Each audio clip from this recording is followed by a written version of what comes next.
Hey everybody, I'm Mohanraj. I'm the author of Feast of Serendib, a Sri Lankan cookbook, and today we are going to make something super simple, uppuma, which is one of the first things I learned how to cook. I was cooking it probably during college, right after college for years, and what I love best about it is that you can make it incredibly fast. It is made out of cream of wheat. So you could just go to the store and buy cream of wheat in the, I think it's usually a red box, which is farina, which is not gluten-free. So don't be tempted to use this for a gluten-free thing. It's full of gluten.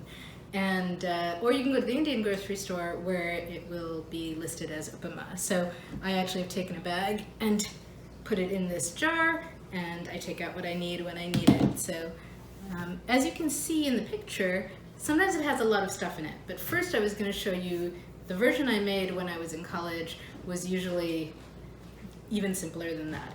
And then we'll do the fancier version. Okay, so next I think we got to go over to the stove, but all we're going to need for this is water, the uppuma, salt, and butter. Okay?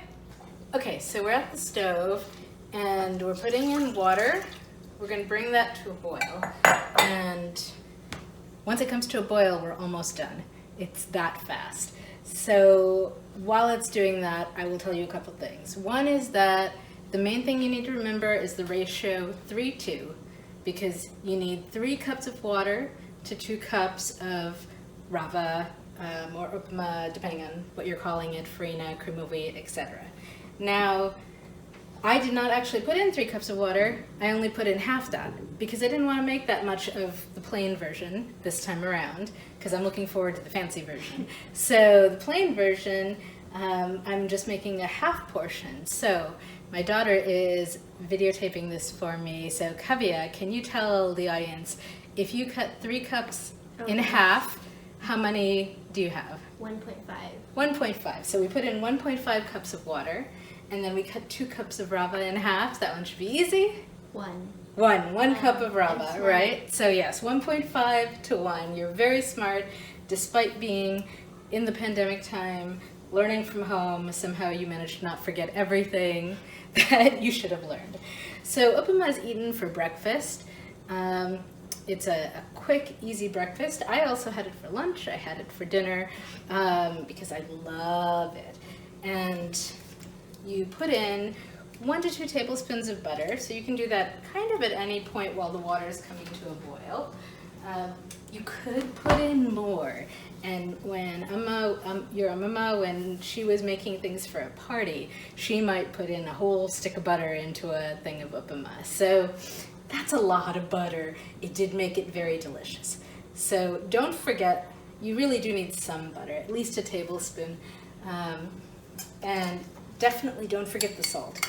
And you would think with a recipe this simple, I'm putting in a teaspoon of salt, you would think that you could not forget the salt when you only have 4 ingredients, but in fact I did many times when I was just starting to learn how to cook. And unfortunately you can't add the salt in afterwards, so that was just sad. It did not come out nearly as delicious as it should have been. I still ate it because we don't waste food, but okay. As soon as it comes to a boil, you want to pour the rava in.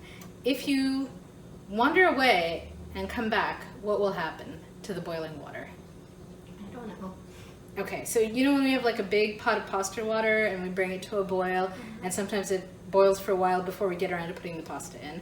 That's not a big problem because there's a lot of water in there and some of it's evaporating as it boils, but there's still a lot left usually by the time you put the pasta in, right? Here, that proportion was really important, right? We needed the 3:2, and let's say half this water boiled away because we wandered off and it evaporated into the air, and it's all lovely and humid in our kitchen, and it's very nice for our skin. Look, can you see the bubbles? Yes, I can. Yay! Can the camera see the bubbles? Here it is, coming to a boil. Pretty much you don't really have to wait for it to come to a full rolling boil. This is enough. And at this point is when the magic happens. So we're going to pour this in. Oh, we're gonna turn it off. The stove can go off because we don't need it anymore. And then we're just gonna mix that so that all of the cream of wheat gets moistened. So, oops, hold up, sorry. So, and just try and make sure there isn't any little dry pockets. All of it gets nice and wet. And then you leave it. You could eat it now, but you should leave it for a few minutes and it'll finish absorbing the water. It's beautifully fluffy and delicious, and then we'll be able to, you could eat it straight up. A little boring. You could eat it straight up. Usually you'll have it with a curry if you're making it this plain. I love it with my mackerel curry and some egg. All of that together is really great comfort food because the mackerel is spicy. This is very mild. You got a hard-boiled egg in there. You mush up the egg yolk with the mackerel, with some uppuma, and a little bit of egg white, firm egg white, and it is a perfect bite. So good. It's also great with chicken curry, beef curry, all very standard. You could certainly do it with something like jackfruit curry if you're vegetarian, or eggplant curry, mushroom curry. All of those would be good. Okay, we could try a little bit. Do you want to taste it? Sure. All right, taste it. See what. Ooh, I almost dropped it. Okay, see what you think. It's very mild. You've never had it before. I haven't. I don't think so. What do you think? It's good? It's good. Yay! All right, that was Kavya's first uppuma, so maybe she'll have that for dinner. Okay, now we're gonna make the fancy version. Step 2. All right, so now we're gonna make fancy uppuma. We're starting with butter in the pan. You could use oil, you could use ghee. Butter is delicious, and I feel like butter tonight, so we're gonna do butter. Then you have to think about what are the things you want to put in here that should be cooked in the butter. Because you can put all kinds of stuff into uppuma. It's really whatever you feel like will liven up that dish, just like taking a rice to a biryani, right? So for Sri Lankan cooking generally, if you're going to do anything with onions as a base, we usually start with toasting some mustard seed, black or brown mustard seed in oil. Okay, and then we're also going to be adding shortly cumin seed. So put in some of that. That's our very, very standard default.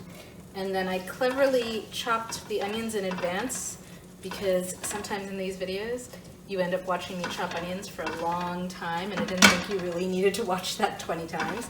So here we go. This is starting to sizzle. The mustard seeds are starting to release their lovely mustardiness. Smells great. Okay, onion goes in. I just chopped one onion. You could do more, you could do less. You could add at this point, I didn't prep it, and I'm not going to be adding it this time, but you could add ginger and garlic, or garlic. Those would be very standard. So these are now going to saute for a little bit, and then we're going to and a couple more things. I'm going to throw in a couple red chili pods. These are spicy. Kavya, if you handle them, you're going to want to wash your hands afterwards, right? So, and I would usually just break them a little, putting them in so that the pods release the spicy seeds. You could do less, you could do more, depending on how spicy you wanted it. You could skip them entirely, but a little spice is a beautiful thing. And then I'm putting in some Sri Lankan curry leaves. Somehow a pea got in there from my other bowl, so I'm going to take the pea out, just because it's going to turn to mush. Here we go. Okay, so that's where we are right now, and we're going to cook it for maybe 5 minutes or so until the onions are golden and translucent. So we will be back. Okay, so we're back. While you were gone, we did a couple things. About halfway through the onion cooking, we added some carrots. We added it then because the carrots need to cook down a little and soften. So as you were thinking about what you want to add, you want to think about how long it takes each of those things to cook. We also added a little more butter because it seemed to me like the pan was a bit dry. So A little more butter? a little more butter. I think it was a little more butter. You doubled the amount of butter. I doubled the amount of butter. I went from 2 tablespoons to 4 tablespoons of butter. So, but like I said, Mama would sometimes put in an entire stick of butter. So I'm still not as extravagant as she is. That would be for a party, usually not for everyday cooking. Okay, so the onions are going along. Another thing that you might want to saute in butter is cashews. And cashews are particularly nice if you are going to be serving vegetarians. They're full of protein and healthy fats, and they are delicious. Now, I do want to note one thing from the previous section when we were making the plain uppuma. You remember how I cut the water in half and the cream of wheat, farina, in half? I forgot, which often happens when you're cutting things in half and why you should measure it all out in advance. I forgot to cut the butter and the salt in half. And so the uppuma we made, Kavya likes salt, so she keeps going over and stealing some out of that pan, but it is a little saltier than it ought to be, and probably a little butterier than it needs to be. But she's not complaining, and it's fine. I wouldn't recommend that, because it definitely tastes a little salty to me. If you're going to cut your water in half, cut the other ingredients in half too. Okay, so this is coming along very nicely. We're almost ready to add the water and bring it to a boil. I'm going to just add a couple more ingredients, and these you really don't want to cook for a long time because they'll lose their vegetable-y goodness. I'm putting in some bell pepper because my kids love bell pepper, and some peas because I like peas and they like peas, although Kavya doesn't like cooked peas, so she's just going to have to suffer if she tries this one. But it also ends up meaning that this is a very beautiful dish at this point with all of the bright, colorful elements. So you've got carrots, green beans, cashews, yellow bell pepper, green curry leaves, red chili pods, and the golden onions along with the spices. And now I will put in a full teaspoon of salt because I'm making a full recipe now. And I'm going to go ahead and put in 3 cups of water. So there we go. And that's going to come to a boil. Now there's one thing that if you were making this in Sri Lanka, you might do that I did not do. And that is toasting the rava. So if you look at this, you can see this just says uppuma rava. This says rava fried.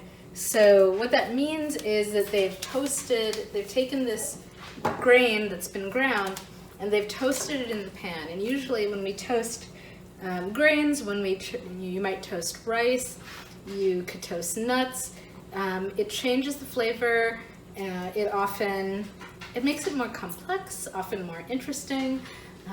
So I've been a little lazy this time in that I've bought some rava already toasted. But you could just take a dry pan and put on the heat, add your rava to it, your cream of wheat, and stir it until usually you'll be able to smell the scent of it changing. It'll become a little aromatic as you toast it. So do stir it, don't burn it. Okay, any questions, Kavya? Because we're back to the waiting for it to boil stage, which again is not very long. And I don't know, we didn't time the first batch of uppuma, but I would say from my grad school days that it took me about 10 minutes start to finish to make some fresh uppuma. So put the water in a pan, bring it to a boil, go get the cream of wheat, wait for it to a boil, stir it in with the butter and the salt. In fact, it might be closer to 5 minutes. It really doesn't take that long for a cup of water to come to a boil. So I used to make rice a lot, but days where I didn't feel like waiting 20 minutes, I might make uppuma instead, because I could be ready to eat something hot and delicious in 5, especially if I had a curry in the fridge that I could just bring out and reheat in the microwave while I'm making my fresh uppuma. Okay, any questions? No. No? All right, well, we're gonna zoom over this bit.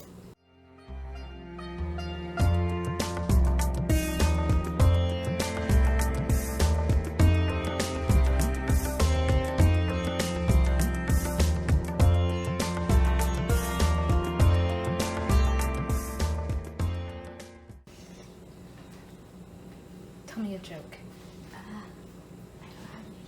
don't have any jokes, so you gotta learn a couple jokes so you have one you can pull out at a time like this. Like, knock knock. Who's there? Interrupting cat. Interrupt. Moo! I know you know that one already. You gotta learn some jokes I don't know. Knock knock. Who's there? Control freak. Now you say control freak who?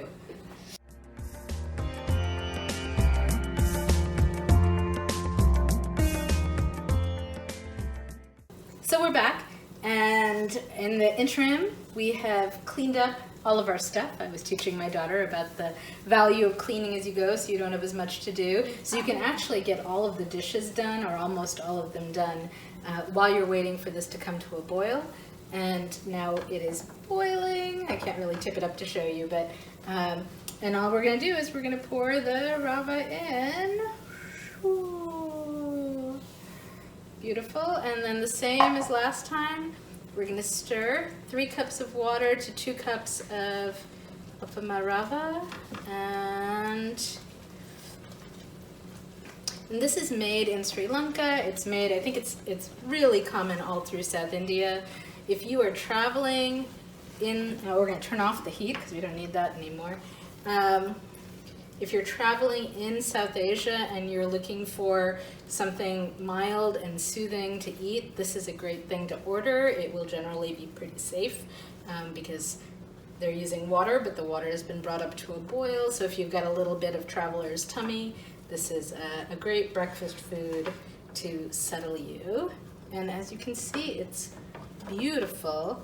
If you start your day with this, you don't even need a curry, although of course you could. Dal is another very classic thing, so you could have a lentil curry with this. And that would give you a ton of nutrition, protein to start your day. But me, I think I would always go for a fish curry, a nice spicy fish curry to go with this. And so that's basically it. Uppuma rava, I would let this sit for a few more minutes, just, and make sure you get all of the little bits well mixed in. But I would let it sit for a few minutes to finish cooking and then dig in. Delicious. Yay. Thanks.